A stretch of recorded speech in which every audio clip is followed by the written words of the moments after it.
p.m. Pacific. Check out therundownlive.com.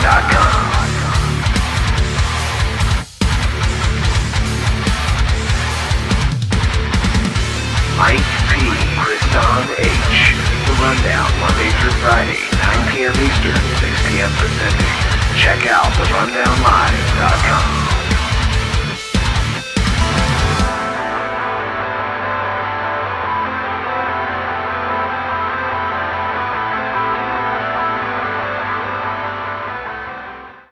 What up, guys? We are live here. It is Wednesday, December 17th, live here on the Rundown Live, rundownlive.com. Mike Pachesney, Kriston Harris. We have a guest tonight, Kriston, don't we? It's the leg down live here. It's the leg down, yeah. You should have seen it like 2 seconds before air. It was crazy, but, you know, we get here. Brooks Agnew is going to be on the show.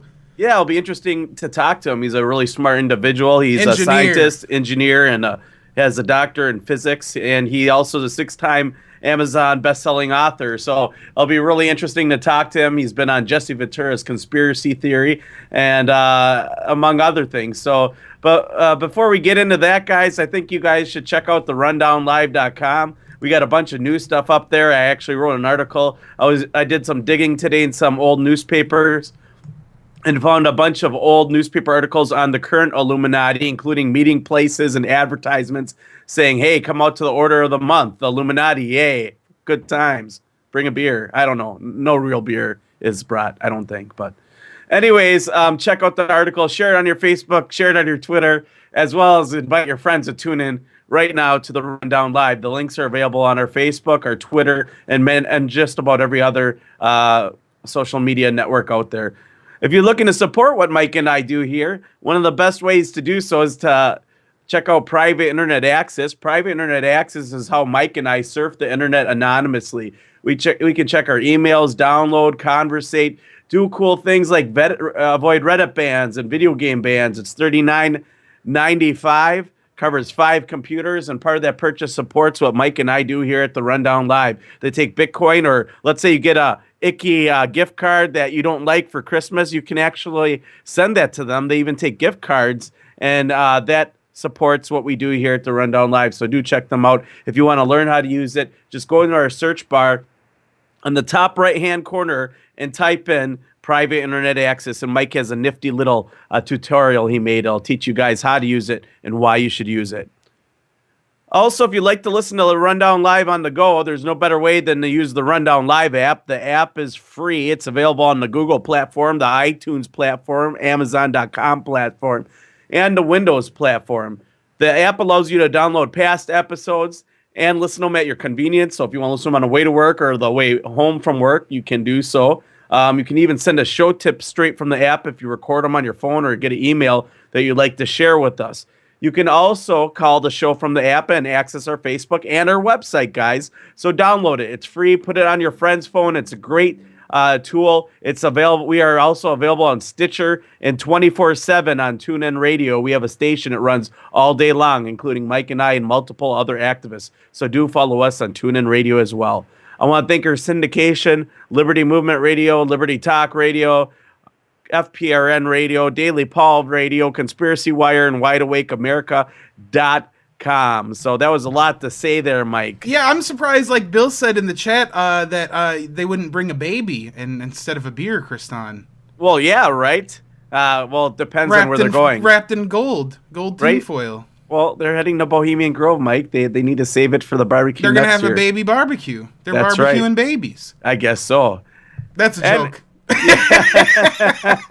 Yeah, if you guys want to know more about that, go to our search bar and type Bohemian Grove. I think that you will find a little bit interesting there. Also, today we have a guest, scientist, engineer, and doctor in physics, Brooks Agnew. He's a 6-time best-selling author on Amazon.com. And I believe we have Brooks with us now. Brooks, are you with us? He is with you. Yes, I'm here. It's a pleasure to have you tonight, Brooks. Yeah, we're excited. Same here. I'm excited. Well, yeah, definitely. There's a lot going on. And first of all, I have to mention, I first found out about you when I was searching HAARP and learning a lot about the HAARP program. And I know that's kind of diving right into it. But before we get into that, why don't you tell our listeners who you are and why you're doing what you do and why it's important your message. That is, I apologize. That's okay. Well, I'm Brooks Agnew. I'm an Earth explorer. That's what I call myself. And I'm just curious about things, try to investigate as many things as I can. And sometimes I come up with, pretty remarkable discoveries. I had developed a system of ground probing radar in the early 80s for the purpose of exploring oil and gas. It was part of my PhD thesis. And it was kind of interesting. I was exploring for oil and gas in 9 different states. We punched 55 wells. We didn't miss a one. I did about 300 other predictions of dry holes for other drilling companies, which all, by the way, turned out to be dry as expected. And I was being contracted to go up to Roseburg, Oregon, which is somewhere outside of Medford, Oregon, to drill a gas well for a fescue farmer. He wanted to see if he could supply his own energy, I guess. So while we were up there doing the exploration, this system used about 50 watts of radio energy beamed into the ground, and I figured out or developed a spectrographic way of looking at the distortions of those waves to tell where the substrata were. I know that sounds kind of complex, but the bottom line is I sent my my mobile operator out with the broadcast unit. I stayed in the camper about 3,500 feet away, waiting for the signal to bounce off the substrate and come up to the truck. So when I told him to turn it on, within 5 seconds or so, there was an earthquake about 5.0, 4.5, something like that. But it rumbled the place pretty good. And he called me over the radio. He said, "Did you feel that?" I said, "Yeah, I felt that." He said, "Listen, I just turned the broadcast unit on, and it sounded like dynamite went off under my feet. A few thousand feet, probably more like a few miles, but it rumbled the whole valley." And so I made a note in my lab notebook that we might have, with the harmonics of what we were working with, might have triggered an earthquake. And that was 1987. I didn't pay any attention to it at all until almost 10 years later. A colleague of mine named Nick Begich called me and wanted to know if I wanted to be part of a documentary on HAARP. Well, I didn't even know what HAARP was. He had read my white paper and had said I might be the kind of expert that they're looking for. And as he started to describe the system to me, it sounded very similar to what I was working on in the 80s. But then I asked what frequency they were working with, and he told me. And I said, "Oh, no. They can't work with that frequency because that will resonate with the ground itself. That'll cause a lot of problems. How much power are they using?" He said 1 billion watts. And I was interested. So about 30 days later, the production of Angels Don't Play This HAARP was put out, and Dr. Bernard Eastland, who's the one who actually authored the 7 patents by which the Navy built the high-frequency active auroral research project, was developed. And I became pretty good friends with Bernard, and within a few years of the producing of that video, he was excoriated and literally died of a broken heart. He was just exiled from physics, even though he was a brilliant man. But the video awakened a lot of people about this weapons system called HAARP, and I've done more than a few dozen expos and conferences around the world on HAARP because people have asked me to come to speak about it. I can only speak to certain aspects of it that are areas of my expertise, but Dr. Nick Begich spoke to the mind control portions of some of the low frequency, the ELF stuff that could be put into the carrier wave. It was quite the weapon system, and the public pressure on that system got to the point where we did a History Channel special. A short while later, we did the Jesse Ventura. We did the first episode of Conspiracy Theories with him. It was the most watched episode. The evidence, the cloud chamber that I built for that program and demonstrated how HAARP can actually move water molecules with frequency was very dramatic, and millions of people watched it. And that peer pressure, that public pressure, that public oversight on that project probably is responsible for bringing it to its knees. It's hardly ever operated anymore. And Well, yeah. I mean, this opens up a whole can of worms. I mean, let alone the Fascinating. technology and all the uses. But I mean, this is really bizarre. I mean, so Well- you started off as like an engineer working with these technologies, and you say you were out, doing some work, and all of a sudden, the next thing you know, your equipment is causing earthquakes. So I mean, that alone is just bizarre to me. You were sending vibrations down into the ground to find out what kind of substance is underneath your feet, right? Whether it's oil or natural gas, it sends back different vibration patterns. Therefore, you know what's underneath your feet. And so you guys were searching for some kind of natural resource, right? From my understanding. Yeah, not so much vibrations as radio waves. Radio waves become distorted when they go through what we call capacitive formations. We call them petroliferous formations. They're loaded with carbon and loaded with all kinds of dielectrics, and they distort radio waves. We actually discovered it by mistake. We were doing some surveying in an oil zone in western Kentucky, and we were using 25-watt marine radios. These are good for about 10 or 15 miles. We were within eyesight of each other and could not communicate. But when he would drive the ATV back toward me a few hundred feet, we could talk. When we go back away a few hundred feet, even though we could see each other, you key down, nothing came through, no sound. Even though the radio wave was coming through, no sound came through. So I actually put a dB meter, which is a decibel meter, a signal strength meter, on that signal. And I found that the ground beneath us was absorbing about 70% or 80% of that signal right into the ground. So I wanted to know what the wave shape looked like. I hooked a oscilloscope to it, and I saw the strangest wave shape I've ever seen. It didn't look anything like a radio wave. It looked more like an audio wave, like a voice of some kind. And lo and behold, we started matching that to drill cuttings all around, like thousands of wells. And we started coming up with correlations that made statistical sense. We made some predictions, we drilled some wells, and it turned out to be right. I mean, that is just so insane to me. And then the implications of this technology, just the small example that you built on a controlled level with conspiracy theory. I mean, now with the money and the government behind this kind of technology, do you even need the HAARP facility at this point? Can't this be They need some more up to date. Sized down? I mean, can't they put this in a old? briefcase at this point? Sure, it could be operated in a briefcase, absolutely, down to a certain depth. That was the limitation of 50 watts. You could only go down to maybe 3,000 feet. It was actually pretty good down to about 2,000 feet. But some of the oil that's been discovered in the last 10, 15 years since HAARP has been used to do this ground probing radar, or this what's called Earth tomography, have been just astounding. I mean, the finds in the North Pole, the finds in North Dakota, all of that was found using this technology in areas that have never been known for oil production before. Now, I'd have to wonder, Brooks, what does big government think of this? Are they okay with private corporations and independent scientists going out with this equipment, or is this frowned upon? Can they count people on their land because they know they have something that the people that live on it don't know? Oh, absolutely. Yeah. In fact, that's one of the main reasons I was hired in the 80s, was to go scan properties that drillers wanted to lease.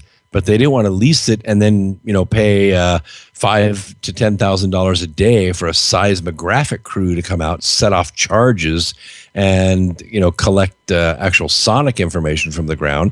They wanted this very simple ground probing radar system I had. I could do 8 to 10 square miles a day without ever even going on the property. Well, that's amazing that you got that kind of distance out of that. So these measurements, did they lead you to find out anything interesting? You found out that they can cause earthquakes, but really, where does that bring you to today? Today, sorry about that. Well, it just gave me a certain aspect of insight that when I learned of HAARP and I learned what they were doing, I already knew of one of the hazards. And the hazard is that if you have stress built up in the ground and you project a harmonic of a wave, a resonant wave that could shake that tension loose, you can release an earthquake that's that may not, let loose for another 10 or 15 years. You could trigger it to let loose right when you wanted to.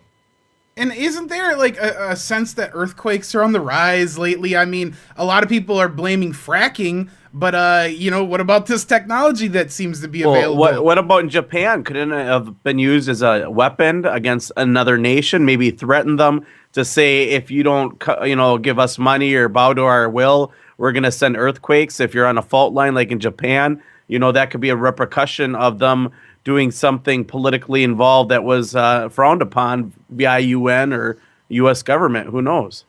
Well, one of the reasons this is called the Auroral Research Program is because when they first fired this thing up, it is actually used as an ionospheric heater. It heats the ionosphere, pushing it out into space like a giant, parabolic mirror.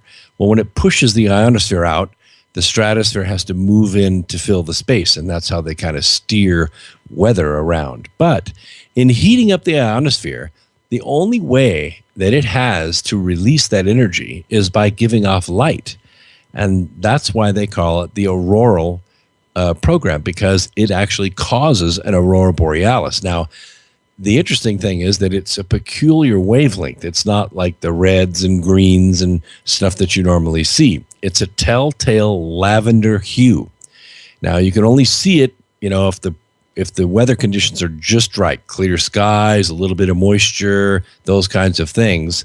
But several large quakes, the one in Haiti, the one in Chile, and the one in Japan, HAARP signatures were picked up by ham operators because it's in the ham frequency range, and the lavender haze was picked up some hours before the event occurred.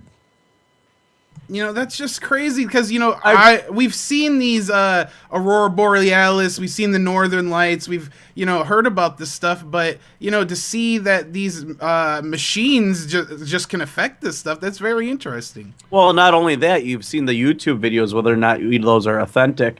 I'm not sure, but there's plenty of evidence out there that they have this technology, that they have the ability. And what better cover up than to say Mother Nature did something? They can't really prove whether it was an individual or an organization, can they? Well, when Secretary of State Cohen signed a treaty agreeing not to use weather manipulation as a weapon, you get the idea that somebody was really serious about suspecting that as a weapon of aggression. And you're right. You're exactly right. The Navy, when we were having our discussions with them in the first HAARP documentary, they said that such a weapon system would not have any fingerprints on it. You couldn't trace it to any one force. And keep in mind that the HAARP in Alaska was not the only one. There's one in China, there's one in Russia, there's one in Australia. And we don't know if these systems are being used in cooperation with each other to cause different angles of resonation from different points on the Earth. We don't really know what the effects of that would be, but it would be a little bit like, two musical instruments playing at different frequencies, but harmonizing with one another. They can become much more powerful at a focused point than they can individually. Well, and what do we always hear people talking about? We hear people talking about like humanity and vibrations and reality, and it's not even, a single molecule, but a whole bunch of things going on at once. So, people are interested in this kind of stuff. This really changes science, and I think that it seems to be controversial, and hasn't it even led you, you referred to yourself as an Earth explorer. I mean, what's going on with the Earth exactly? Because from what we've been told, all that's in the Earth is magma, but now we hear that there's oceans and all kinds of stuff under the Earth. Well, actually, they've been hearing about it for years from the crew that we assembled in 2006 to put together an expedition to explore whether Earth was hollow or not. We have been saying that if planets form as hollow spheres, these are the things you should be finding. And, the first article that came out was by Washington University, where they discovered by just examining the USGS's own seismograms, 600,000 of them. By the time they crunched the data, they could see the damping waves of a very large ocean underneath the Atlantic Ocean. This has since been corroborated by 2 other universities. So what it proves with real hard data, not speculation, is that Earth is made of 3 different layers. Let's call one the outer crust. They estimate it to be between 850 and 900 miles thick. That's a tremendously dense, moving kind of vibrating shell around a solid core. The solid core is actually a single iron molecule. It is like one giant crystal. It was believed at one time it was sitting at about 5,000 degrees, which would make it somewhat cooler than the sun. It would also make it pretty much impossible to be an iron crystal. But Japan has recently spectrographically proven, and I think there's another university in England that has now repeated the experiment, proven beyond any doubt that the core is actually at 6,000 degrees, which would equal the temperature of the sun. That would make it possible for it to be a single molecule of iron. Now, at that density, with a 850 to 900 mile crust, Earth would be far too heavy to be in the orbit that it is around the sun, unless there is a void between the inside of that crust and the core. That would also explain our very strong magnetosphere around our planet, because there's a counter rotation between a faster moving core and a slower moving crust. Both have gravities, and both of them have attractions of their own. The outer crust has a stronger one. Well, isn't it off by 2% or something like that, that they believe that an inner hollow core would also explain? Yes. In fact, we have a mathematical point of equilibrium. We'll call it Lagrangian points. These are the equidistant points between any 2 bodies in space. It's a point at which you're neither attracted nor repelled from either body. That point between the Earth and the sun is about 1,200 kilometers off. In other words, if the Earth is solid, that Lagrangian point is invalid. It doesn't make any sense. If the Earth is hollow, then it matches perfectly the mathematics. Well, that's fascinating. I also heard that there's belief that the moon was hollow, that when we landed that there was an echo and the vibrations went around the planet. I don't know if that is true or if that's just what I was taught in high school, but I find it interesting that you say the Earth may be a hollow. I remember old legends of like Argotha and these other things that tie into the hollow Earth theory, but I think that you're going more based on a scientific aspect. I also heard the Nazis believed the Earth was hollow. I don't know if that's completely true either. You know, I gotta say, of all of the legends that I've been around the world investigating, this one about Earth being hollow, I started investigating in 2005. Well, actually 2004, when we were finishing up the Arc of Millions of Years series of books. There are 4 of them. This aspect of the hollow Earth came up in several ancient civilizations that we studied. South American, the Hittites, the Egyptians, I've seen, and the Tibetans. I studied their stuff, and I thought it was just, myths and legends, but some of the stuff, just kept adding up. And so in 2005, I went looking for an expedition to join. I found one. It was led by an individual out of Salt Lake City who, his name was Stephen Curry, who was had a reputation for these rather exotic expeditions. So I joined it. They needed a scientist to help with building a stable gyroscope anyway to measure the curvature of the Earth. But I met him in November of 2005, and by July of 2006, he was dead. He just got cancer and died like 6 months later. It was amazing. So I thought the expedition was done, finished. And the board called me one day and said, we'd like to nominate you to be expedition leader. So I said, well, okay, I'll take it. So for 6 years, almost 7 years, I worked on that project. And there was an opening between 2007 and early 2009 when we could have done it. because the Northwest Passage was open and we could have sailed it. But as you know, we had a rather bad economy those 2 years, so we could not raise the $3 million it would take to do the expedition. And now, of course, that area is all frozen over again, so it can't be sailed. But that was a really exciting project, and I went everywhere. I went to Tibet, China, Japan, Mexico. I went to Mammoth Cave. Everywhere that legend had a piece, I traveled there, except for the Arctic. We never made it to the Arctic. That was the last missing piece. Brooks, are you telling me global warming has been keeping you from reaching your goal here?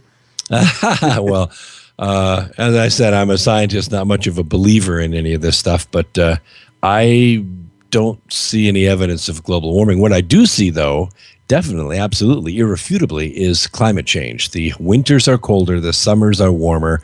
It's almost as though Earth has tilted a couple more degrees on its axis, although I know that's not true because it could be measured, down to the millimeter or to the microsecond. But that's what it acts like. And we're setting record summers in both the northern and southern hemispheres and record winters. That is not global warming. That's something completely different. Well, and who knows how much of this is weather tampering and how much that affects the weather that we have today. I see this geoengineering going on around the United States as well, and all this different kind of tampering with Mother Nature can't be good for the existing environment that we're in. That's a lot of power to have, too. They even bet on the weather now. But getting back to what you're talking about with the Hollow Earth, there was expedition that went out there by Andrew Bird, and he claimed the Earth was hollow and that there's a warm spot on the North Pole. And he was so nuts that they sent them for a second expedition, right, to the South Pole? Well, Admiral Byrd was a little bit like me. He was an Earth explorer, too. Of course, he's an admiral, and he was an absolute naval hero. Tremendous, tremendous aviator, super, super talented. And in 1926, he wanted to fly over the North Pole. So Ford and a couple of other sponsors got together. He took a Fokker, which is a combination of a Ford and a German airplane, and on skis. And in 1926, he did fly over the North Pole at 2,500 feet altitude, which is exactly why he's an aviation hero and not a statistic, let me tell you, because you can't fly that area at 2,500 feet. It's your first mistake is your last up there. And he claims in his original audio that he flew over lush green areas where there shouldn't have been any. And that's pretty much all he said about it. Now, it's been blown out of proportion by all kinds of rumors and fake diaries and stuff like that. By the way, in 1929, he flew over the South Pole. So he has done it twice. He didn't go crazy. Maybe his engineer who was loading gas cans into the center tank while they were flying, maybe he had a little rough time later. But this was a time when the world was full of firsts in aviation. Now, the Nazis went much further than that. They took submarines, they took ships, all kinds of stuff to the Antarctic and also probably to the Arctic.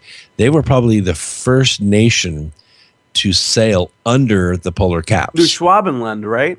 Yes. And lots of nations have done it since then.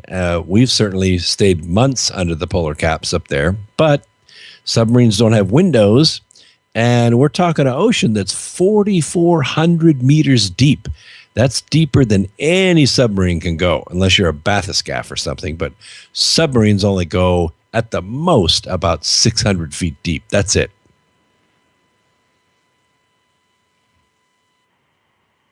We don't really know, what could potentially be down there. I mean, not to mention we don't know what's at the bottom of our own oceans, let alone what if there is some type of hollowed out caverns and potential bottom layer to the crust. What would it be? Just like reversed on the back layer of the crust? I'm trying to envision this in my mind, like, back to back land, like we're on the top, they're on the bottom kind of thing. I'm just trying to picture it. Well, yeah, if gravity is in the crust, wouldn't there be an equilibrium point where, the water is held at on one side versus the other? Yes, absolutely. Yeah, okay. Newtonian physics says, and this is Newton's what he calls thick shell physics. His thin shell physics are just academic. There's no such thing as a thin shell planet. Thin shell physics says that once you're on the inside of the body, that there's no gravity, that all the gravity cancels itself out from one place to another. His thick shell theories are just extrapolations from the thin shell, but there's no empirical data. In other words, no one's ever done it. We do know from drilling into the crust 8 miles, from mining, 6,000 or 7,000 feet into the crust, the gravity doesn't change much once you're inside the crust. Now, you're correct. Once you got on the other side of this 900-mile thick crust, there would be a gravity going up toward us, just like if you're, in China on the other side of the world. You're not standing upside down, you're standing right side up because you're accelerating toward the center of the planet. It is theorized, and I believe that this theory holds water, no pun intended, that you are accelerating toward the center of the crust if you're standing on the inside of the crust. The core, which would be some 400 miles away from you, would not have near the gravitational pull on you as the crust right under your feet. That's fascinating. It's just bizarre. It's bizarre for me even to think about this. It sounds like Pirates of the Caribbean. Yeah, remember, like what could potentially around? be there in the life potential, and what could be in there? It's just crazy. That's a great journey to the center question. of the Earth.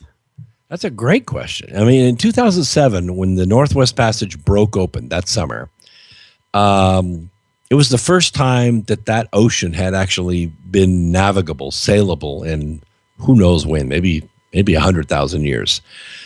The strange thing is that all over the planet, fishermen were netting fish that have been extinct for millions of years, blind sharks and all kinds of stuff. And the number of rays in Manila, they always check the number of rays every few years because it's a very highly mutatable life form on this planet. Normally, they see 25 or 30 new species of rays every time they do one of these checks. This time, 1,500 different species of rays. They were coming from somewhere. Well, and we really can't explain everything. There's a lot of things that doesn't fit in science that's ridiculed, or other things where they just don't want to admit it to being a real thing. Look at how they cover up things like Tesla, or how about Edward Lee Scullman? Have you ever heard of Edward Lee Scullman by chance? Sure, absolutely. As the not really mythical. I mean, he moved large objects that didn't have any handles or chain loops, and he didn't use any heavy equipment, but he also didn't let anybody see what he was doing. So who knows how the Coral Castle was put together? Nobody. What we do know is how it was not put together. It wasn't put together with cranes and heavy equipment.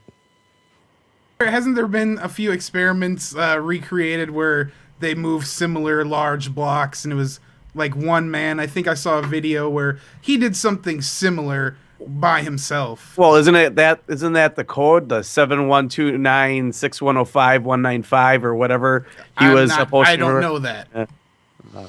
Now, it is possible that if you put a fulcrum in the middle of a body, we've done it lots of times when we're rigging heavy equipment, when we're putting our plant together, you just put a fulcrum in the right place, and it does not take much lift to pick up a piece of equipment or a big piece of steel, but you can revolve it on the fulcrum and set it down again, and then move the fulcrum again, and that way you can kind of walk large, heavy pieces of machinery across the floor without rolling it across the floor. But it could support itself on one fulcrum. Stone is not really known for doing that. It's known for cracking if you lift it on a fulcrum. And that's fascinating. I mean, To be honest, to think that one individual could levitate rocks like that and put them in positions, and those all have like ancient Babylonian mystery religion links to them as well. I don't want to really tie into that a whole lot, but I find it fascinating that one individual can discover all that, but yet it's kept such a secret. Much like Tesla, who wanted to give everyone free electricity, they don't want to teach you about them in high school. So.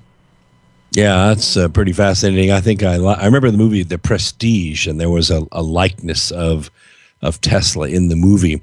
Hugh Grant is interviewing the guy, and he says, if you come up with one great invention, you're a genius.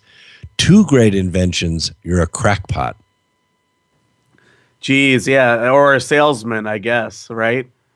But either way, that's interesting. I know you wrote a book. I wanted to switch subjects a little bit, but I know you wrote a book on time travel. Do you believe that there is a possibility of time travel? I've heard stories of people like Steve Gibbs and his hyperdimensional resonator, and I'm going to joke a little bit about that because, that's the popular time travel story out there on the internet.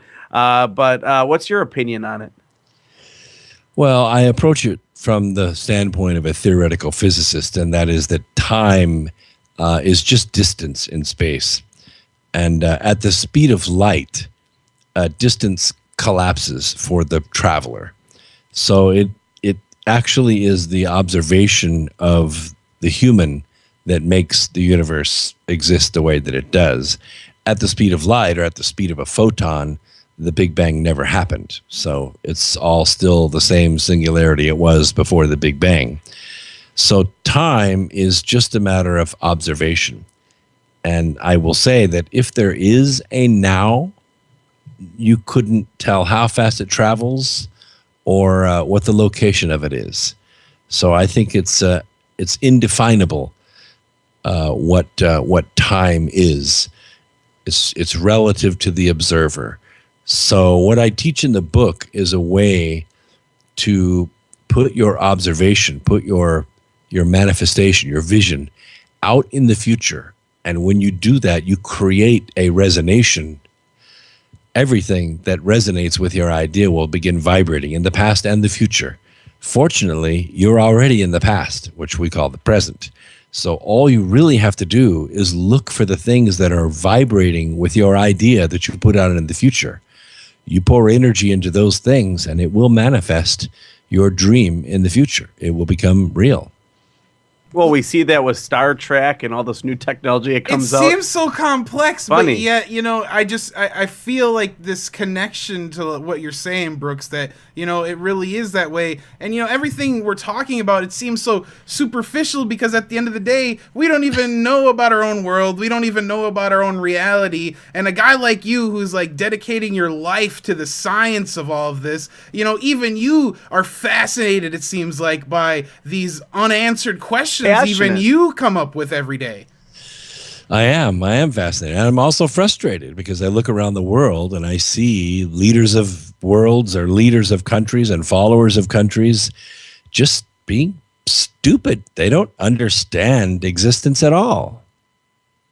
Oh, and that's very true. You see that throughout history that a lot of these leaders are just puppets by nature, and somebody else, either debt or another power, is pulling the strings. And the only place or example of freedom we have left is America, and even that isn't so free. And as we can see by the way they write history and write things out, amongst other things, how that affects us. But hey, I wanted to field a couple questions from the chat for you, if you don't mind. One of the people in the chat wanted to know if HAARP could affect things like a volcano that is about to erupt.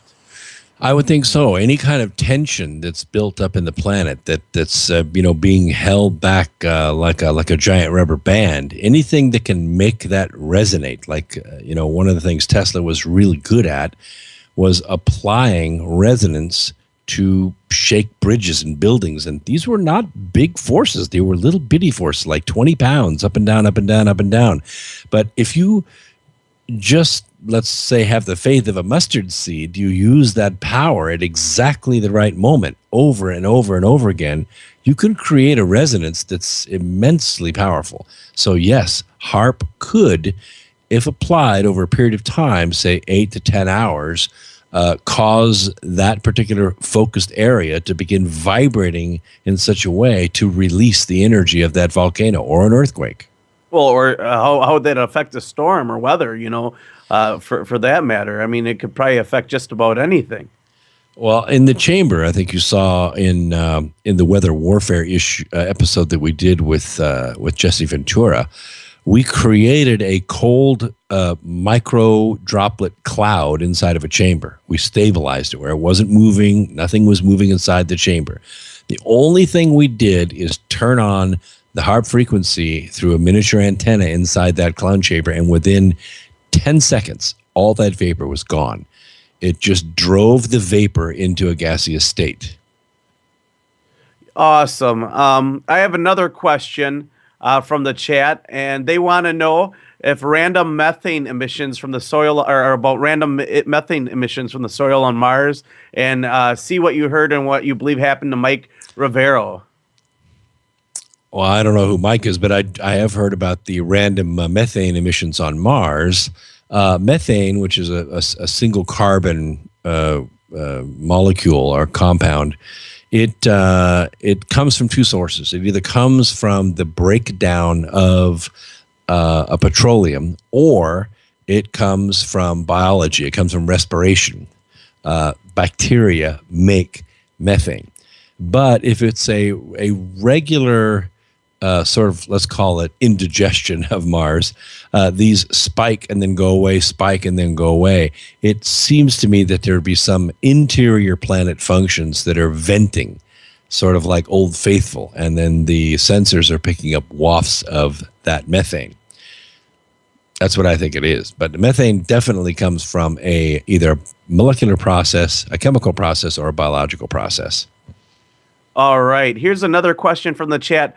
Do you believe that Hollow Earth could support life, or that there may be the possibility for life within the Earth?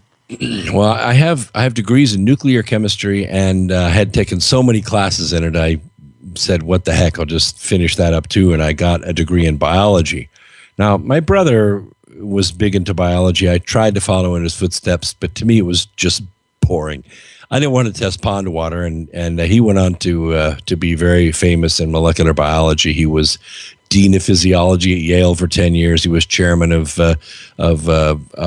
physiology at Johns Hopkins, and now he's a research fellow at Emory. So I could tell you this, based on our experience, our whole lifetimes: if there is a space there, there will be life. I can guarantee you that. I don't know if it'll be microbial or more complex, or whether it'll be intelligent, but I will tell you this: there's no way there's a warm void inside the planet and no life. Not possible. They might not have iPhones. I get it. Hey, But- Brooks. Go ahead. Mike. Sorry. No, so go ahead. No, Chris. I don't mean to hog it, but I had one last question for you. This is more on my behalf. You see evidence of all these civilizations deep underwater. There's like 130 cities underneath the Mediterranean, and there's some on the bottom of the ocean about 800 feet below. In your opinion, where did all the water come from? Well, I guess the question would be, that the water either came from space in the form of a condensing comet striking our planet, or it came from inside the planet. If you look at some of the flood legends, they say that the fountains of the earth opened, that somehow the crust cracked and the interior ocean, flooded out to the exterior. That's quite possible. What's more likely is that Earth at one time was somewhat smaller than it is now. Let's say as much as a third smaller than it is right now. And all the continents were much, much closer together. Let's say all the continental shelves were touching. But as the crust expanded and cooled and expanded and cooled, the sea floors were formed and the seas receded from the mountains. That's why we have strata of seashells in all the major mountain ranges around the world. But to see cities on the bottom of the sea means that the topography, that is to say, what was once level ground, caved in and became valleys. And when you think about it, 800 feet is nothing compared to 900 miles. And you mentioned earlier fracking. I came from the oil and gas industry. I paid for most of my college education through research programs with the petroleum and coal industries. And I can tell you, fracking, the deepest fracking that I'm familiar with is maybe between 2,000 and 5,000 feet deep. This is not the kind of activity that would precipitate an earthquake. Most earthquakes take place between 15 and 100 miles deep in the ground. What does happen with fracking is you destroy the integrity of the strata underneath the ground. That's the whole nature of fracking. What you're trying to do is break up the strata so oil will flow to the hole you punched in the ground. But when you do that, you mix the aquifers and you mix areas underneath the ground that have never been intended to be mixed before. And you're ruining the portion of the planet on which we live, we survive. That's the bad part about fracking. It doesn't cause earthquakes. Well, I'm definitely glad you gave us your opinion on there. I wasn't really sure how you felt about that. And Brooks, you also mentioned you're working on a project now with an all-electric pickup truck, which I didn't know if you wanted to talk about a little bit in the last few minutes here. And we want to give you time to plug your radio show, and then people can find your books on Amazon as well. Sure. My day job has always been in the automotive industry, except for a few years in chemistry here and there. But the last 6 years, we've been working on an on-highway electric truck called the Condor, and it is now gone all through its crash testing. It's ready to be submitted to the DOT, so we expect early summer, maybe late summer, Americans will be able to buy this truck and drive it. It uses no fuel, and this is a freeway speed, half-ton pickup truck. That should be interesting. We're gonna be thinking about Brooks Agnew put his work into this truck, and then we mentioned you've written multiple books. All those are definitely going to be on Amazon, and then you have a podcast radio show you do on Sundays as well, right? Yep, Sunday nights between 8 and 11 Eastern. X Squared Radio, been on for 9 years now. Hey, Brooks, real quick before I let you go, I want to ask you one last question. What's your opinion about some of this technology that's more advanced than things we have today? Do you think in some ways in history man was more advanced than we are today? And how did we lose that technology? That's a good question. I think the evidence is irrefutable that there has been intelligent life on this planet many times. Maybe it's reached a zenith and been smacked down by some cataclysm or another.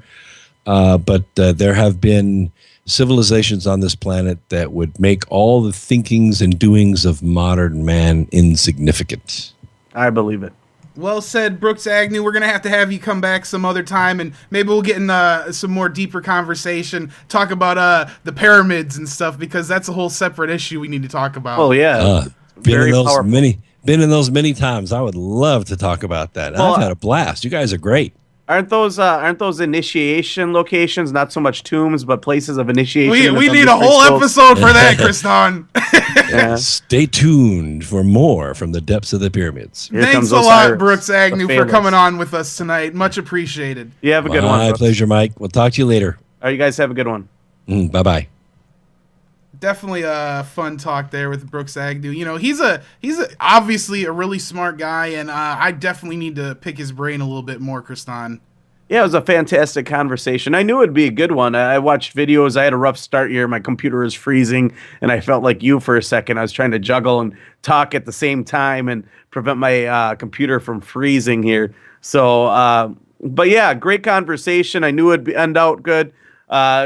Real challenge to modern science. Once again, much like Klaus Dana or Bruce Fenton or any one of these other people we've had on the show from the History Channel, Scott Walter. It's like it goes so fast, though. Like, I really want to ask him, like, all about the technology. Like, you know, how did you even come across this? Like, I want to slow it down so much. Like, where I'm like, you know, did the government ever approach you for this stuff? Who developed this? Were you contracted? You know what I mean? There's a lot of... one day, Mike, we might have a 2-hour program and be syndicated, and people can hear us in our AM and FM dials and We're just then gonna we have to get get 2 him hours. back. We're gonna have to get, Yeah, we'll have to get him Brooks back. Agnew back, and you know, I knew he was gonna be interested in talking about the pyramids and some of the ancient history that you That was brought awesome, up in the Mike. last few minutes there, because you know that definitely ties into all this. You know, ancient civilizations and technologies that you know may have existed. We're not really sure, but we can definitely see how easily those things could be thrown away in some type of natural disaster or war, or you know, just about anything that would destroy our little society we've built here with telephone poles and cables and stuff. Right. Well, Toothpicks and strings, you know. Truth is hey. lies, lies is truth. Toothpicks and strings. I want to mention, guys, thanks again to Brooks Agnew for coming on the show, and as well check out his radio show X Squared. It's very scientific. It's pretty interesting. Also, I want to mention tomorrow, Mike, we have another guest, Fritz Zimmerman, the person who put together the Ohio Valley Giants or the Nephilim Chronicles of all these discoveries of large, tall human skeletons with universities, incredible scientists, and the Smithsonian and things of that nature. He'll be joining us to talk giants and where he believes these giants came from and evidence that supports that there was a giant human race here in America. We all know this is your favorite subject. You can say it, Kristan. Well, it is not my favorite subject, but it is one of them. In fact, today's subject is one of my favorite subjects as well. Well, the Hollow Earth, yeah, those are definitely your two. And we almost got giants into in Hollow Earth. the Nazi UFO conspiracy, which Yeah, is that touches in on there too. I like the that one as Hanabu well, and but, Diglaka. Yeah. you know, this is what we do around here. So, Little like fun. you said, Giants tomorrow, and then open line ranting on Friday. We need to do that, and then next week's gonna be interesting because we got the holiday. We're not exactly sure on the schedule, but I'm sure we'll let you know as soon as possible. And then we're gonna have a little New Year's Rockin' Eve here. So we'll be hanging out on the Rundown Live. Anything else, Kristan, before we're out of here? No, for that's tonight? about it, guys. Don't forget to add us on Facebook, Twitter. Don't forget to follow us on the social media networks and tell your friends to check in into the Rundown Live. Watch the videos, share the audio clips on our Facebook as well. And thanks again. Don't forget to support us. And that's about it. You guys have a good one and stay classy, Milwaukee. Don't forget about the Encore FPRN Radio, FPRNradio.com, 12 a.m. Central, 1 a.m. Eastern. Our newest affiliate, LibertyMovementRadio.com. That would be at 10 p.m. Central. We also have LibertyTalkRadio.fm, another new affiliate. I'm sure we'll be getting a much longer list. We're going to need a graphic to put all those names up there. But other than that, like Kristan said, follow us on Facebook, Twitter, YouTube, all that great stuff. We'll be back tomorrow, guys. RundownLive.com is the website. Love you in the chat. We're out of The here. Rundown, Monday Special through thanks to Friday, Brooks Agnew 9 for p.m. coming on with Eastern, us and hanging 6 out. p.m. Pacific. That's right, guys. Check out the Listen to everyone. rundownlive.com. Don't believe anything unless you can prove it with your own research. You guys have a good night.